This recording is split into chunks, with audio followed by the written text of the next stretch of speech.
Do you want to start with Cyberpunk or the BioShock movie series? I think Cyberpunk's the big one this week. Yeah, so Cyberpunk. CD Projekt Red basically hosted a live stream this week and sort of like, I think, surprise dropped it because I don't think people expected it just like to No. shadow drop in that way. But the next gen versions of Cyberpunk 2077, so native PS5 and Xbox Series X and S versions, along with patch, what is it, 1.5, I think it is? I think it's 1.5. Which adds a bunch of like gameplay changes to the game. Just a lot of things that people were annoyed about when the game first launched over a year ago now, Yeah. that have sort of been fixed. The things that can be fixed, Yeah. like if you were unhappy with the game's writing or the game's RPG progression, those are very big fundamental systems that can't just be overhauled. So, Yeah. it's not a different game in that sense. But it runs better on the new consoles now. You have like performance and fidelity modes, and like fidelity modes have some ray tracing on PS5 and Xbox Series X. And just in general, the stability across all the platforms seems to be better now, as opposed to the complete nightmare that it's been since launch. Yeah. So that's good. I'm glad that finally came out. And I guess if you felt burned by it when it launched, especially considering it launched straight after new consoles and just didn't run well on them at all, maybe this is the sort of thing that gets you back into it. Yeah. I don't know. I don't know. It's just a bad game. So I don't know how it runs on PS4 and Xbox One. Still, apparently not terribly. Yeah, but like still, Yeah, it's interesting because I know. Oh, here's another little spreadsheet. So here's a spreadsheet of some things that are new. So new weapons, additional apartments for V, your protagonist, a hairdressing mirror. I love that this is a bullet point on this list. like the hairdressing mirror is what people have been clamoring for. That's a bullet point just as much as rebalance of gameplay, economy, and loot systems. So those two are equally weighted bullet points in this thing. Yeah. Take that as you will. The new versions also have ray traced local shadows, which obviously is just one of the effects available on PC. And PC you have ray traced shadows, ambient occlusion, and reflections. So you're still not getting even close to what this game looks like on PC. Yeah. But at the same time, cranking all those things on PC, Jesus Christ, it brings powerful PCs to their knees. The game is gorgeous. Like it is very good looking.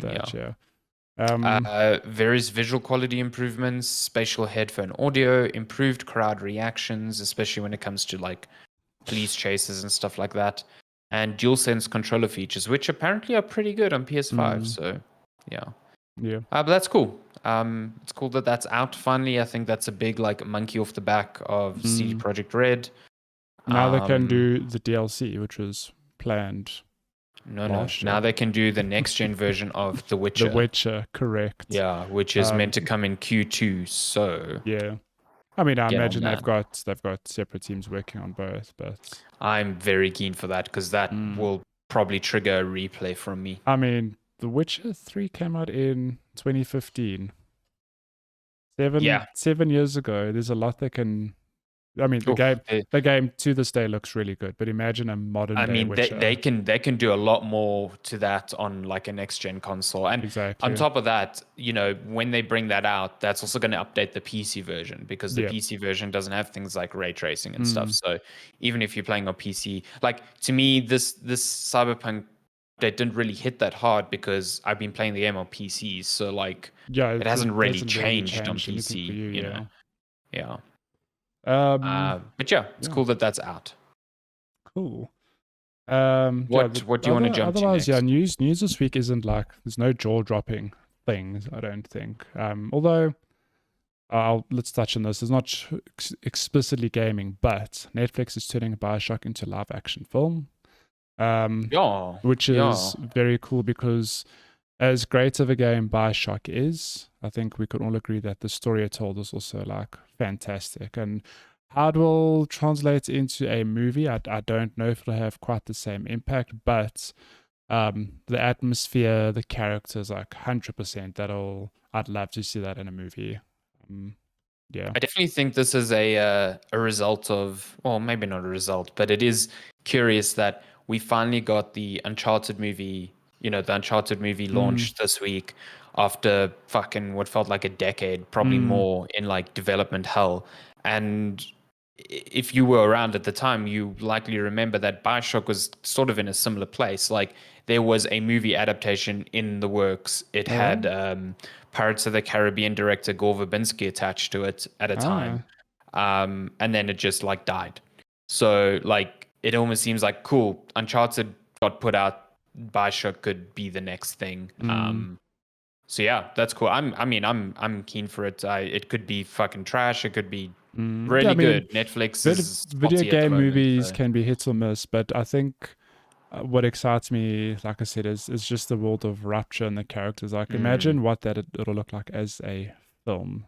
This yeah. huge underwater city. Like, I think it'll look very cool. So, I yeah. think what could be cool, like, okay, it's a film, so maybe there's less space for this, but if it was a series, like having episodes split between two timelines, like showing a Mm. rapture before the fall and then like following the same character after the See, fall type that'd be thing. quite cool. I almost feel Yeah. like a movie would do it a disservice. There's just too much to Mm, pack into it, but I don't know. Let's see. yeah. It Because it would might. be cool, like in the first game, you explore pre-rapture only through voice recordings. Mm, You don't really get to see it. no. So I'd like to see that like slow descent into like the fall of rapture, and then like the culmination of characters coming to that realization as well. Mm, Yeah, that'd be pretty cool. no. I think it could be cool, like especially if they keep the sort of tension throughout there. Like, don't show a big daddy. Like, if you're throwing like four big daddies at the main protagonist in this film, like you're gonna lose all sense of It's tension. Like, yeah. it should almost be like like the original Alien films. There should be one big daddy, and it should be like a thing that you just run away from, type of Mm, thing. yeah. I Um, think yeah. What on that? There's definitely a lot of room for horror in yeah, in this movie. 100%. So I mean, I'm not talking like gory jump scares, but just in terms of Mm. atmosphere, like 100%. Also, It. we are totally assuming that this is Rapture and not in Colombia. Oh yeah, true. But I mean, come on, I really hope it is in it Rapture and has not to be Colombia. Rapture. Yeah, Rapture to me is just a much much better It's setting. So yeah. yeah. Um, what other news? We've got this Uh, Horizon little thing that I alluded to earlier, but yeah, basically Horizon Forbidden West is out now. It was originally meant to launch in 2021, but the decision to delay it was in part made to avoid forcing the development team to crunch, according to the game's director, Matthijs de mm, Jong.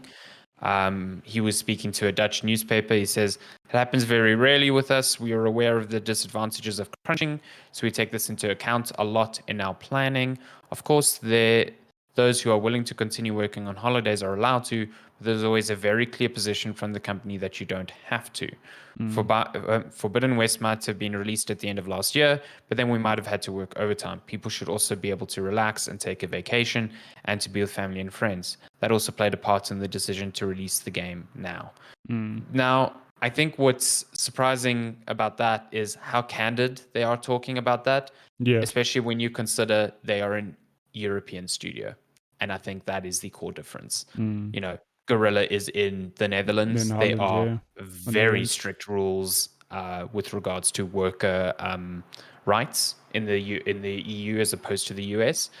And to see a game director coming out, yes, he's still saying like, if you're willing to work on holidays, you're allowed to, which is a bit of a sus thing to me Yeah, because because who are you going to be that arsehole who stays at home yeah, while the rest of your team are like crunching? exactly, It's exactly. yeah. Like I've been in those positions personally where it's like you're not forced to, but some of us are going to be staying late. It's like, What are your okay, weekend plans? Oh, you're going to see family. It must be nice. yeah, exactly. So that's a bit of a not sure about that, but good management to always be like, you've worked overtime, go home type of thing. Yeah. Take. And when he's talking here about people should be able to relax and take vacations. That's a very different thing when you consider some of the statements from American studios, which are like, yeah, we crunched and we had to type of thing. You know what I mean? We had no choice. Yeah, exactly. So Just and I think the fact that the head of Sony Interactive Entertainment is Herman Hulst, who is the former head of he was Guerrilla, I previously don't of think that Gorilla. conversation was very difficult. No. Yeah. Actually, now that you say that, like, hey, what up, Herman? It's your homie from Gorilla. Can we just Yeah. not release this end of 2021? He's like, I got you, fam.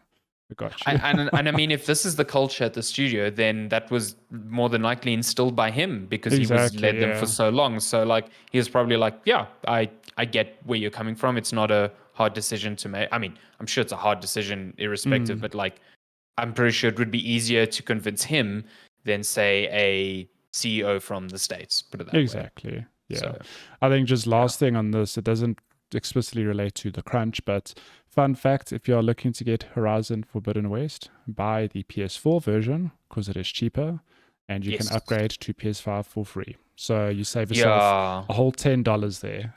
This is the annoying thing about this is Sony buries that option in a browser. You can only do it through the browser, which is they really don't want you to do it. Yeah, it's this weird loophole, but you can 100% save $10. So why wouldn't you? Yeah, just do that. Like don't spend more. Although I don't know if it's local pricing again being a thing, but like the game is only $1,000 locally. So I don't know if we went through another bout of like reconfiguration. We might have, because I mean, I think the rand is somewhat stabilized compared to what it used to be, in the middle of COVID and, those months before and after. But the rand was like an absolute shit show at a stage. And I think it's like we got locked into that, into prices relating to that. So hopefully. For like 6 months. Because it was like PS5 game, $1,500. Okay. Yeah. Cool. Yeah. I mean, that when the PS5 launched, that's what it was. It was like Demon Souls was $1,500. So it's just like, it hurts my soul. In other news, Dragon Age 4 is due in the next 18 months, apparently. So Dragon Age means nothing to me because I've not played a Dragon Age, but I imagine you and others are. Okay, you're not a big fan. Cool, but I mean, I enjoyed the first. I still think the first Dragon Age is a phenomenal RPG. I didn't like 2 that much. Inquisition was fine. It's like it doesn't bring the same bells in my head that a Mass Effect does. And especially with BioWare lately, like I struggle to get excited for anything new from them because it's just disappointing 9 times out of 10. So, but yeah, this comes from Jeff Grubb from VentureBeat, basically saying that from what he's heard, the game is progressing well, and we should see a release in the next 18 months. That definitely puts it out of 2022, but it's 2023. He says he expects to release maybe late 2023 at the latest, at the earliest. Sorry. So I mean, what that tells me is that like don't expect the new Mass Effect, even though they've announced it for like fucking ever. Oh my god, yeah. Yeah. I think with BioWare does this, they just announce games so ahead of time, and like it's not even a game by the time they announce it. I could be wrong. I don't know which trailer this is that I'm playing the video feed, but wasn't this game initially shown? It is almost like not quite a JPEG, but it was like here's concept art, by the way, like of a new Dragon Age or something. It was almost like laughable. Like, why are you showing this? Yeah. It's not that it's nothing, but it's like it's a mood board for a new game. I mean, you basically, and this Eurogamer article says the BioWare was working on a follow-up to Dragon Age Inquisition as early as 2017 when a draft of its story came out. And back then there was a lot of talk of this being a sort of live service game, because at the time BioWare was pushing forward with Anthem. But since then, and because of the massive failure of Anthem, it's now settled back into a single player game. And I think that's when we got the trailer. It was around like 2018, 2019. And even then it was like, I mean, 2019 doesn't sound long ago. That was 3 years ago. 3 years ago now. And also it means that we've known of this follow-up to Dragon Age for 5 years now. And it might only come out end of next year. So they do this all the time. They did this with Inquisition as well. I remember hearing about Inquisition like, it was like, the very first time I heard of it, I hadn't even started Varsity. Sure. Like, yeah. Crazy. So, yeah. Cool. Last pieces of news. Metroid Prime 4 developer updates Twitter banner. People think news is coming. Yeah, I don't think so. I just I think, I love mean, that. it's like Retro Games is just like updating their Twitter banner. I don't think if news is going to come, it would have been in that last direct. The last Like, direct.